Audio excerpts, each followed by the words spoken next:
आहे सिंह राशीच्या लोकांसाठी येणारे हे दिवस हे मी तुम्हाला सांगणार आहे.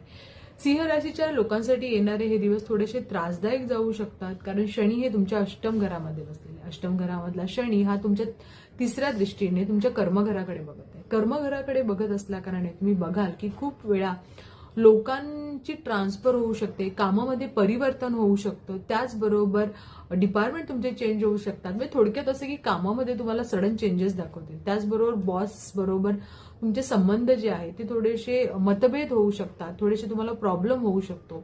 त्याचबरोबर मंगळ आणि केतू तुमच्या राशीमध्ये आहे आणि त्यावेळेला तुम्ही बघाल की शनी आणि मंगळची एकमेकांवर दृष्टी पडणार आहे, त्यामुळे इथे ज्वालामुखी योग म्हटला जातो. मग इथे खूप साऱ्या अशा गोष्टी पाहायला मिळतील जेणेकरून तुम्हाला थोडंसं वादविवाद होण्याची शक्यता आहे. त्याचबरोबर हजबंड वाईफचे सुद्धा रिलेशन थोडेसे त्रासदायक होऊ शकतात. त्यामुळे मन शांत ठेवणे, शांततेने कुठलेही डिसिजन घेणे, पैशाचे व्यवहार जे करत असाल ते प्लीज शांततेत करा, कारण तुमचा लॉस होऊ शकतो. जर कोणाला पैसे द्यायचे असतील तर देऊ नका, कारण एकदा दिलेले पैसे तुम्हाला परत मिळणार नाहीत. त्यामुळे सिंह राशीच्या लोकांनी पैशाच्या बाबतीत, आर्थिक बाबतीत, स्वतःच्या हेल्थ बाबतीत तुम्हाला पोटाचे त्रास होऊ शकतात, आजारपण वाढू शकतं. त्यामुळे स्वतःच्या हेल्थची काळजी घ्या. उपाय मी खाली देत आहे, उपाय नक्की करा, मंत्राचा जप नक्की करा. सगळ्या गोष्टी छान होतील. फक्त शांततेत आणि मन शांत ठेवून, डोकं शांत ठेवून, स्वतःच्या आरोग्याची काळजी घेऊन निर्णय घ्या.